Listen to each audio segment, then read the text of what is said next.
So when I first moved to Miami, I started going to these promoter dinners that basically are free dinners for girls if you live in Miami at nice restaurants, and you get like free food, like good free food, like truffle pasta and sushi. You get free bottles of wine, and all you really have to do is just like sit and eat dinner with a group of girls.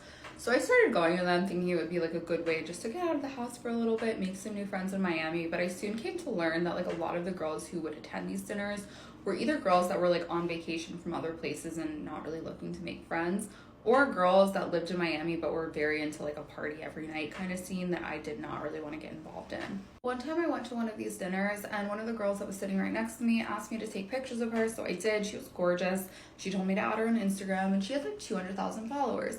We start chatting. She tells me that she was born in the US but grew up in Australia, and I think that the backstory might have been a lie after some digging I did, but besides the point. We hit it off really quick. She tells me that she's staying at this like really nice hotel in Miami that I know is like easily 800 to 1,000 a night, and that is on like off season. I tell her that I'm a makeup artist. I recently moved down here with my boyfriend. She tells me that she's like in Miami by herself and she's here to shoot content with brands that she was working with. But I looked at her Instagram later on and I realized that there were like no brands in any of her posts. So I'll hit it off. We're vibing, having a really great conversation, and the promoter that we're at the dinner with is trying to like wrangle all of the girls and take them to another nightclub, and we both had no interest in going to like a nightclub, but we were having a conversation and we didn't want to go home. So she suggested that we like go to a bar that was like local just to like have another drink. I tell her I'm not drinking, I drove, and she was like, oh, we can go to my hotel lobby, there's a really great like bar there, it's kind of a scene. I was like, oh yeah, sure, let's go. And this was the hotel that she told me that she was allegedly staying at, and like I said, it costs a lot of money to stay there per night. I got kind of iffy about things. I drove to this dinner and I valeted my car there just because I didn't want to drink that night. I didn't drink, and I told her, I was like, hey, I don't want to have to valet my car again at the hotel, so I'm thinking we should just like walk to the hotel, it's only a few blocks. And she was like, no, like let's just drive in your car there. I'm like, well, I don't want to pay like $50 to $100 to valet my car at a hotel on Miami Beach. Like, it doesn't make sense. And she was kind of like mad that I didn't want to take my car there. We walked to the hotel and like it's kind of awkward, and her vibe like totally switched up when we got there. I kind of just wanted like a virgin pina colada, so I ordered it and I asked if she wanted anything. She's like, no. We literally weren't even talking at that point, and she was sitting there like white as a ghost, just like wasn't saying anything to me. At this point, the convo died out, things were awkward, and I wanted to leave, but I wanted to go to the bathroom. I said to her, hey, I'm gonna go to the bathroom, do you want to just stay with my drink? She's like, no, I'll come with you. So I'm like, okay, cool. We go to the bathroom, I have my drink in one hand, she's like following behind me, and the front desk staff says hey to her. And I'm like, oh, they must like need something from her since she's staying at the hotel. And she's like, oh, go to the bathroom. I go to the bathroom, I get out, and she has her suitcases with her.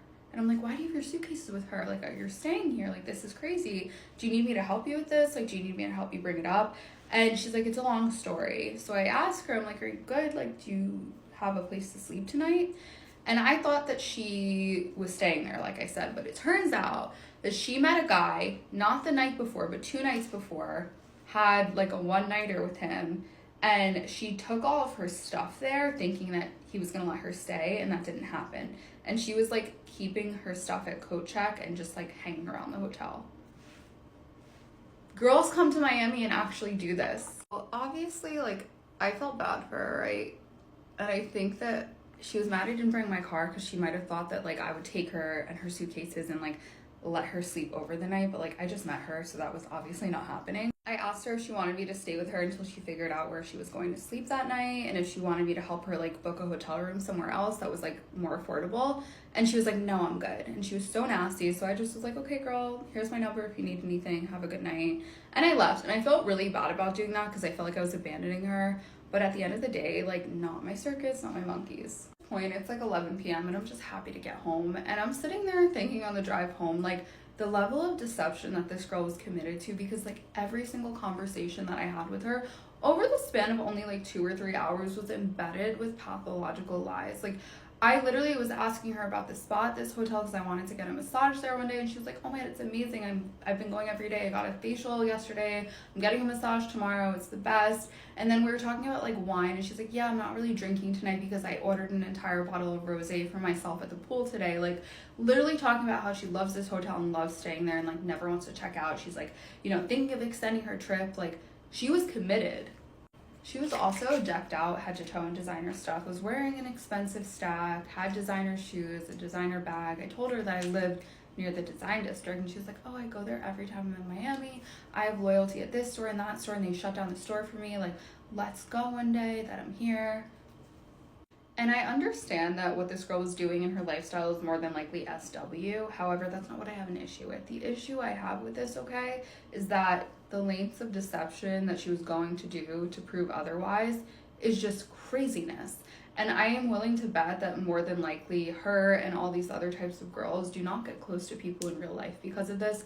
However, they're portraying a life on social media that is glamorous, hard to attain, perfect, like they have a rich boyfriend or somebody taking care of them, or they've got it all figured out, they're well traveled. And in reality, especially what I saw that night, is the complete opposite. Anyways, I have an endless supply of stories and experiences like this, so let me know if I should do a part 2.